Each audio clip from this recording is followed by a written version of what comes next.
Good morning students.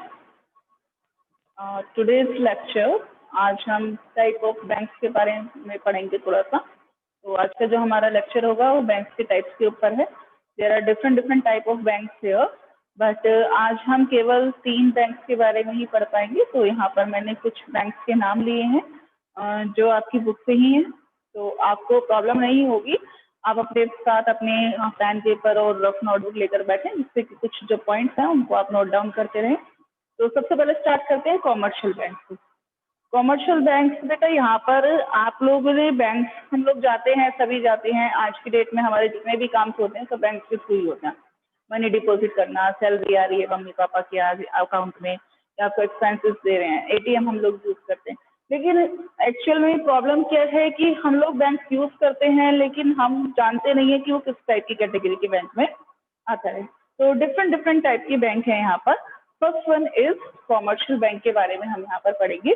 Commercial bank कौन से होते हैं? जिसमें हम एज यूजुअल अपनी मनीज जो हम क्या करते हैं डिपॉजिट करते हैं। Commercial banks are those banks who accept the deposit from the public and provide short term loans to the manufacturers और द जो आपके इंडस्ट्रियलिस्ट हैं उनको शॉर्ट टर्म लोन वो लोग क्या करते हैं, प्रोवाइड कराते हैं। कॉमर्शियल बैंक की सबसे बड़ी जो पहचान है, आइडेंटिफिकेशन जो है उनका, वो यही है कि ये लोग क्या करते हैं, पब्लिक से मनी या जो डिपॉजिट्स हैं उसको एक्सेप्ट करते हैं। सभी बैंक पब्लिक से डिपॉजिट एक्सेप्ट नहीं करते हैं। जो कॉमर्शियल बैंक हैं वो क्या करते हैं, पब्लिक से डिपॉजिट्स को एक्सेप्ट करते हैं।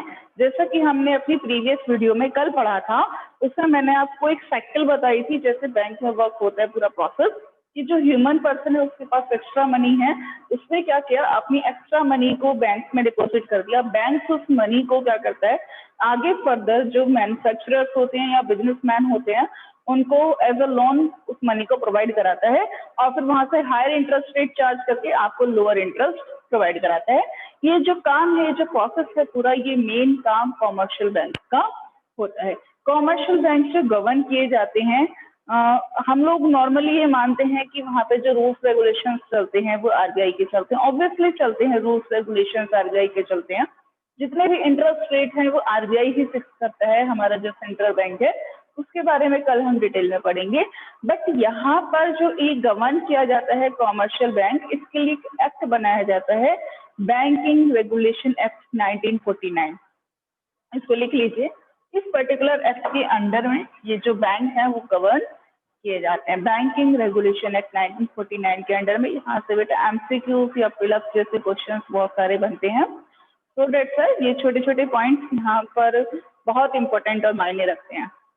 राइट, तो एक्सेप्ट डिपॉजिट की बात हो गई, और ये क्या देते हैं, शॉर्ट टर्म लोन प्रोवाइड कराते हैं। किसको? जो मैन्युफैक्चरर्स होते हैं या फिर बिजनेसमैन होते हैं।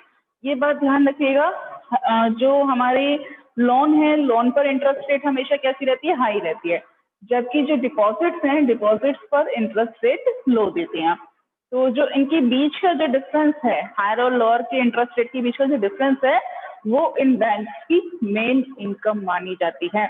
तो यहाँ पर मैंने लिखा भी एक पॉइंट, देखिए इनकम में यहाँ पर इनकी जो मेन इनकम है वो क्या है, इंटरेस्ट का डिफरेंस। राइट, अब यहाँ पर एक पॉइंट हो रहा है एजेंसी फंक्शन। ये जो बैंक होते हैं कॉमर्शियल बैंक, ये कुछ एजेंसी फंक्शंस भी परफॉर्म करते हैं। एजेंसी फंक्शंस मीन्स आपको जैसे नाम से ही क्लियर हो रहा है यहाँ पर हमें, एजेंसी मीन्स दैट कि एजेंट के फंक्शन ये लोग परफॉर्म कर रहे हैं, जस्ट लाइक अ एजेंट। जैसे मैं कोई भी इंडिविजुअल पर्सन है और मैंने अपनी इंश्योरेंस पॉलिसी ली हुई है। इंश्योरेंस पॉलिसी में मेरे क्या जाता है, प्रीमियम जाता है। हर महीने का मुझे प्रीमियम पे करना होता है। हेल्थ इंश्योरेंस पॉलिसी मैंने लाइफ टाइम की ली हुई है तो मुझे प्रीमियम पे करना होता है। तो उसमें से 2000 रुपीज जैसे पर मंथ की अगर मेरी प्रीमियम की किस्त जा रही है, इंस्टॉलमेंट जा रही है, तो मैं तो या तो ये करूँगी, मैंने 2000 रुपीज हर मंथ अपने बैंक से निकाले मैंने, और उसके बाद मैं क्या करती हूँ, 2000 रुपीज को इंश्योरेंस कंपनी के अकाउंट में जाके जमा करती हूँ। मेरा हर महीने का काम है। ठीक, मैं बिजली का बिल, जो मेरा इलेक्ट्रिसिटी बिल है घर का, वो मेरा जितना भी इलेक्ट्रिसिटी बिल आता है मैं बैंक से मनी विड्रॉ करती हूँ, फिर जाके उसको जमा करती हूँ इलेक्ट्रिसिटी वालों के अकाउंट पे। ठीक, सेम एज इट इज मेरी इंस्टॉलमेंट गई हुई है सपोज कीजिए मैंने जो कार अपनी परचेज की है वो मैंने इंस्टॉलमेंट में परचेज की है, डाउन पेमेंट मैंने दे दी थी और मैं वहां से क्या करती हूँ, बैंक से मनी विड्रॉ करती हूँ और उनके जो कंपनी वाले हैं जिनसे मैंने इंस्टॉलमेंट पे कार परचेज की है उनकी मैं इंस्टॉलमेंट पे करती हूँ हर महीने जाके।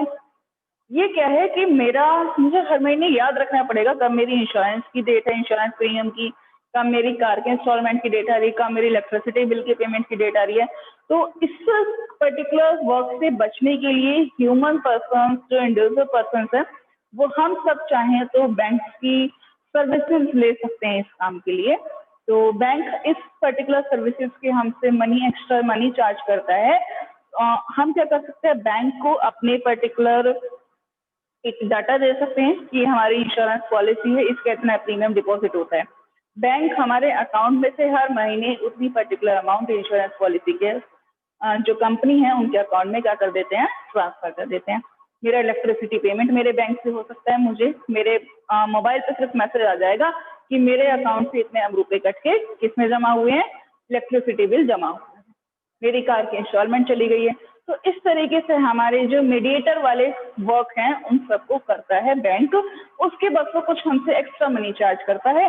कुछ पर्टिकुलर पर्सन ये फैसिलिटी बैंक से लेते हैं और कुछ पर्टिकुलर पर्सन ये फैसिलिटी नहीं लेते। मोस्टली जो हायर फैमिलीज होती है, हायर मिडिल क्लास फैमिलीज या अपर मिडिल क्लास फैमिलीज जो होती हैं वो ये सारे वर्क बैंक के थ्रू ही परफॉर्म करती हैं।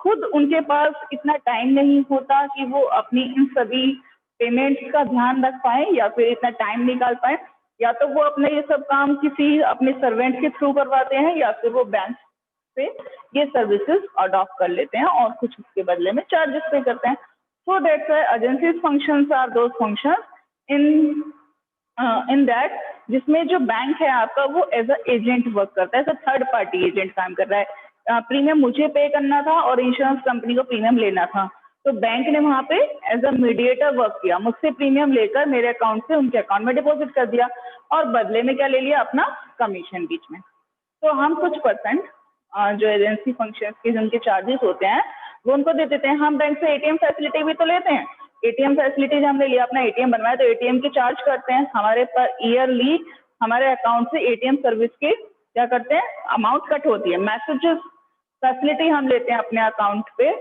कि मैसेज हमारे मोबाइल पे आ जाए कि हमारे अकाउंट में कितनी मनी डिपॉजिट हुई है, कितने डेबिट और क्रेडिट हुए हैं।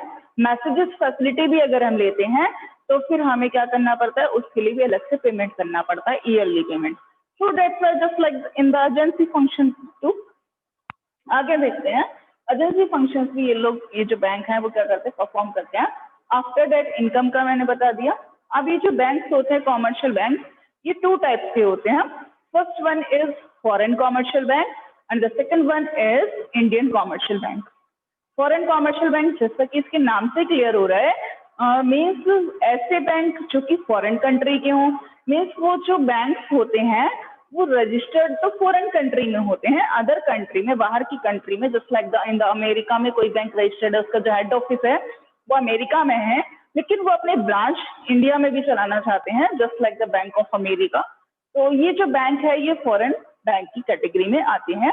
वो पर्टिकुलर बैंक जो रजिस्टर्ड कहाँ पर होते हैं, अदर कंट्रीज में, और अपनी एक ब्रांच यहाँ पर चला रहे हैं इंडिया में, तो they are called the foreign bank, just like the Citi bank आपका, या यहाँ पर HSBC बैंक है या बैंक ऑफ अमेरिका है। They are the some examples of the foreign commercial bank. Foreign commercial bank की सबसे बड़ी एडवांटेज ये है कि ये आपको फॉरेन एक्सचेंज की फैसिलिटी भी प्रोवाइड कराते हैं। किसकी फैसिलिटी प्रोवाइड कराते हैं? Foreign exchange. अब वो फॉरेन एक्सचेंज तो आपको पता ही होगा, you know very well about that. Money exchange जो हम करते हैं, जैसे हम लोग दूसरी कंट्री में घूमने के लिए जा रहे हैं या हम लोग पढ़ाई करने के लिए जा रहे हैं तो अदर कंट्री में, हम लोग यूनिवर्सिटी में एडमिशन लिया है हमने वहाँ पर, तो सपोज कीजिए मुझे अपनी जो यहाँ की जो करेंसी है रुपीज है उसको डॉलर में कन्वर्ट कराना है, तो मैं डॉलर में कन्वर्ट कराने के लिए कहाँ जाऊँगी? तो उसका सबसे अच्छा ऑप्शन फॉरेन कॉमर्शियल बैंक भी हैं। अगर हमारे सिटी या स्टेट में फॉरेन कॉमर्शियल बैंक है तो हम वहाँ पर भी उसको चेंज करा सकते हैं। दूसरा है Indian commercial bank. Indian commercial bank वही 2 टाइप्स के हैं, प्राइवेट और public, as you know very well about that. Next type के बैंक पे चलते हैं बेटा।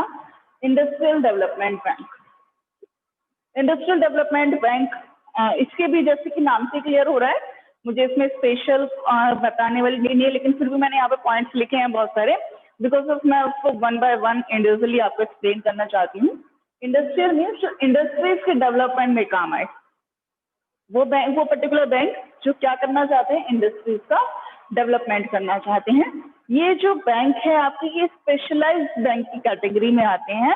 कुछ पर्टिकुलर बैंक ऐसे हैं जो गवर्नमेंट ने कुछ स्पेशल पर्पस के लिए सेटअप किए गए हैं, जिससे उनका स्पेशल पर्पस पूरा हो पाए।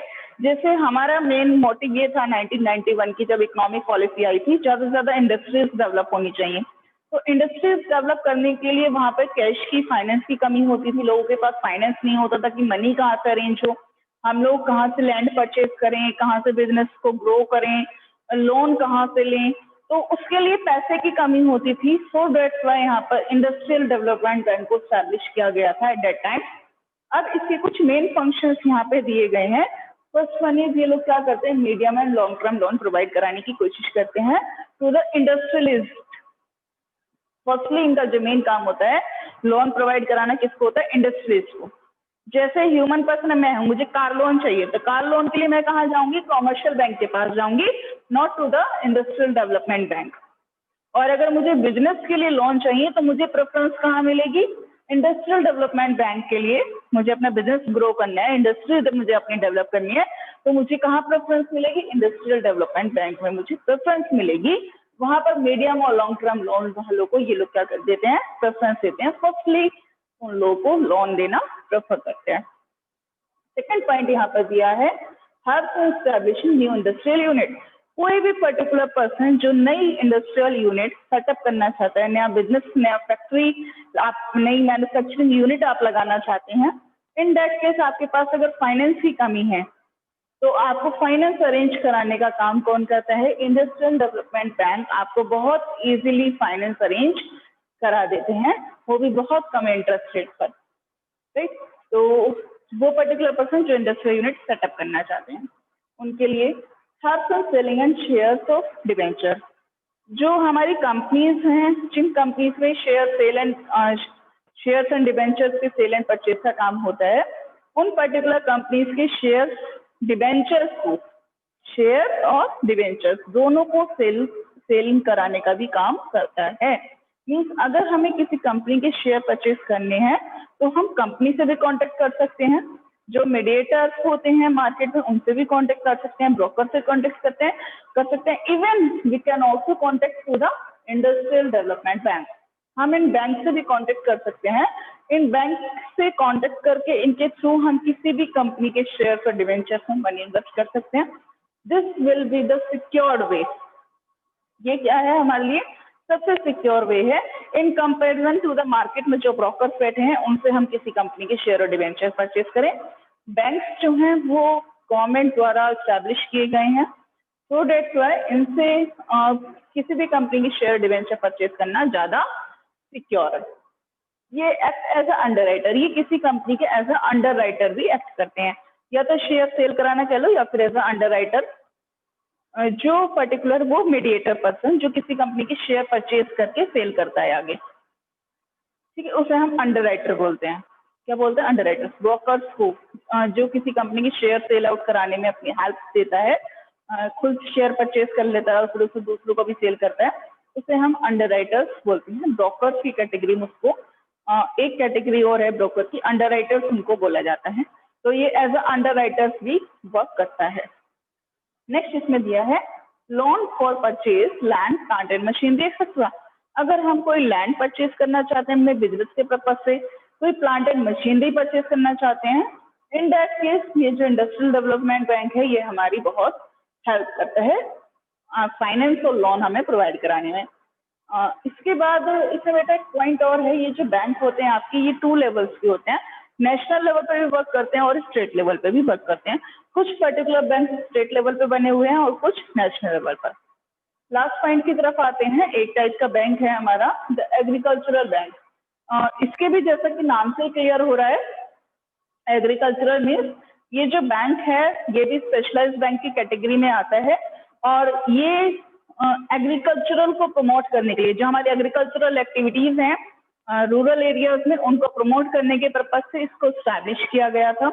तो ये जो प्रोवाइड करते हैं, ये लोन प्रोवाइड करते हैं फॉर एग्रीकल्चरल एक्टिविटी। ये फर्स्ट प्रेफरेंस किसको देते हैं? एग्रीकल्चरल एक्टिविटी को फर्स्ट प्रेफरेंस देते हैं।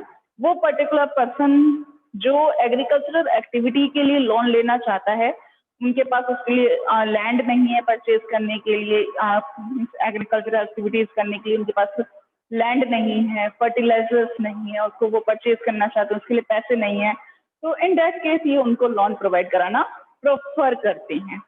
किसको लोन प्रोवाइड करना प्रेफर करते हैं? जो एग्रीकल्चरल एक्टिविटीज में इंगेज रहना चाहते हैं या उसमें एक्टिव हैं। जो बिजनेसमैन के पॉइंट ऑफ व्यू से वो ये लोग लोन प्रोवाइड कराते हैं, ह्यूमन इंडिविजुअल पर्सन के पॉइंट ऑफ व्यू से ये लोग उन्हें प्रेफर करते हैं कॉमर्शियल बैंक, और एग्रीकल्चर के पॉइंट ऑफ व्यू से कौन उन्हें प्रेफर करता है? The agricultural bank.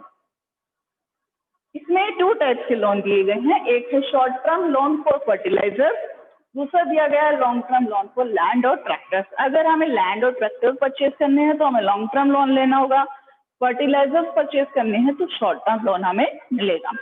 यहाँ पर जो बैंक्स हैं, ये वाले बैंक वो 2 टाइप्स के दिए गए हैं, लैंड डेवलपमेंट बैंक और एक कोऑपरेटिव बैंक। ठीक है, तो यहाँ पर बेटा ये जो इसका डिस्क्रिप्शन है बैंक्स का, in short type of banks का डिस्क्रिप्शन दिया गया है। एक टाइप का बैंक और है आपका रीजनल रूरल बैंक। एक सेकंड उसके बारे में और देख लेते हैं थोड़ा सा।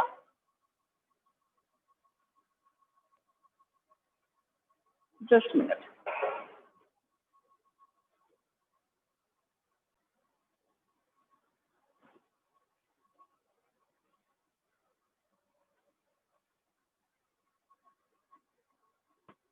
यहाँ पर रीजनल रूरल बैंक्स को देखते हैं बेटा। रीजनल रूरल बैंक्स में सबसे पहली बात, ये स्टैब्लिश कब किए गए थे? तो रीजनल रूरल बैंक्स आपकी 1975 में स्टैब्लिश किए गए थे, एज रिटन है जैसे यहाँ पे लिखा है। 1975 में सबसे पहले इनको स्टैब्लिश किया गया था। इनका स्टैब्लिश करने का जो मेन पर्पस था वो क्या था? जैसे कि इसके नाम से यहाँ पे हमें क्लियर हो रहा है, रीजनल मीन्स किसी पर्टिकुलर रीजन के rural area, rural bank means जो रूरल एरिया को प्रमोट करने के लिए इनको स्टैब्लिश किया गया था। जितने भी हमारे रूरल गांव के एरिया हैं उन सबको प्रमोट करने के लिए, वहाँ पे ज़्यादा डेवलपमेंट करने के लिए इन बैंक को स्टैब्लिश किया गया था। तो मोस्ट ऑफ द टाइम हम ये देखते हैं, ये जो बैंक्स हैं ये मोस्टली विलेजेस में ही होते हैं। अर्बन एरियाज में ये जो बैंक है रीजनल रूरल बैंक बहुत कम होते हैं, विलेजेस में ज़्यादा होते हैं। 1975 में इनको स्टैब्लिश किया गया था। सेकंड, आगे इसमें पॉइंट दिया गया है कॉमर्शियल प्लस कोऑपरेटिव। मीन्स ये जो पर्टिकुलर बैंक है इसमें कॉमर्शियल बैंक और कोऑपरेटिव बैंक उन दोनों के ही फीचर पाए जाते हैं। ये कॉमर्शियल बैंक की तरह भी वर्क करते हैं, just like the deposit accept करना और द लोन प्रोवाइड करना, ऐसा एजेंसी फंक्शन करना। और ये एज ए कोऑपरेटिव बैंक भी वर्क करते हैं। कोऑपरेटिव बैंक कौन से बैंक होते हैं? हमने अपनी प्रीवियस वीडियो में कोऑपरेटिव सोसाइटीज नाम का एक वहाँ पे कंसेप्ट पढ़ा था बेटा। कोऑपरेटिव सोसाइटी मीन्स एक ऐसी सोसाइटी जिसमें उसके सभी मेंबर्स को हम लोग क्या करते हैं? क्रेडिट प्रोवाइड कराते हैं। तो यहाँ पर भी सेम ऐसी है, जो रीजनल रूरल बैंक के जितने भी मेंबर्स होते हैं ये उनको क्या प्रोवाइड कराते हैं? सबको क्रेडिट प्रोवाइड कराने की कोशिश करते हैं, लोन प्रोवाइड कराते हैं अपने सभी मेंबर्स को, जितने भी लोग इसके मेंबर्स बनते हैं। तो एज ए कोऑपरेटिव बैंक और एज ए कॉमर्शियल बैंक दोनों की तरह ही ये वर्क करता है। इसमें यहाँ पर एक पॉइंट और दिया गया है जो दूसरों से डिफरेंट है, sponsored by the commercial bank. ये जो पर्टिकुलर बैंक है ये किसके द्वारा स्पॉन्सर किए जाते हैं? कॉमर्शियल बैंक के थ्रू स्पॉन्सर किए जाते हैं और फिर इनका स्टैब्लिशमेंट रूरल एरिया में किया जाता है। आफ्टर दैट यहाँ पर कैपिटल की बात आती है कि इसमें कैपिटल कौन इन्वेस्ट करता है, कितने % जो पार्टीशन होता है वो किसका होता है। तो यहाँ पर अगर हम बात करें 50% पार्ट, यहाँ पे जो 50% कैपिटल होती है in the regional rural bank वो कौन लगाता है? सेंट्रल गवर्नमेंट की होती है। बिकॉज ऑफ गवर्नमेंट के अंडर में ही सारी चीजें स्टैब्लिश की जा रही हैं। बैंक जो मेन पार्ट है वो गवर्नमेंट का ही मेन पार्ट है, except to the private bank, क्योंकि प्राइवेट बैंक में जो कैपिटल की मेजोरिटी होती है, ऑनरशिप होती है, वो किसी प्राइवेट इंडिविजुअल पर्सन की होती है। But in the other specialised bank और the private public sector bank जो मेजोरिटी है वो किसकी है? गवर्नमेंट की मेजोरिटी है। सो डेट्स वाई यहाँ पे 50% जो पार्ट है कैपिटल का वो कौन ये लगाता है? सेंट्रल गवर्नमेंट लगाती है। आफ्टर इट बिकॉज ऑफ, क्योंकि स्पॉन्सर किसने करा है? कॉमर्शियल बैंक ने स्पॉन्सर किया है, सो डेट्स वाई यहाँ पे 35% कैपिटल का पार्ट कौन लगाता है? कॉमर्शियल बैंक लगाते हैं। वो 35% की मेजोरिटी रखते हैं अपने पास कॉमर्शियल बैंक। उसके बाद 15% की जो मेजोरिटी बचती है, बाद में लास्ट ऑप्शन वो किसका होता है? स्टेट गवर्नमेंट का होता है। इसमें स्टेट गवर्नमेंट का भी पार्टीशन होता है, जिस पर्टिकुलर स्टेट में ये रूरल बैंक सेटअप होते हैं, स्टैब्लिश होते हैं, उस पर्टिकुलर स्टेट की गवर्नमेंट इसमें 15% कैपिटल स्टैब्लिश करती है, बिकॉज उस पर्टिकुलर स्टेट की जो गवर्नमेंट है उसे अपने रूरल एरियाज को क्या करना है? प्रमोट करना है, उनका डेवलपमेंट करने के बारे में स्टेट गवर्नमेंट की भी कुछ ड्यूटीज हैं, उसके बारे में सोचना। यहाँ पर कुछ रीजनल रूरल बैंक्स के बारे में बताया गया है बेटा। अब हम कल कुछ अदर अपेक्स बैंक्स के बारे में पढ़ेंगे। डिफरेंट टाइप्स के अपेक्स बैंक दिए गए हैं, उसके बारे में हम डिटेल में पढ़ेंगे। तो उसमें सेंट्रल बैंक भी हमारा एक मेन बैंक है, नबार्ड है, एक्सिम बैंक है, तो they were also the important types of bank. तो कल भी जुड़े रहिएगा। Thank you and have a nice day to all of you. आज के लिए केवल इतना ही।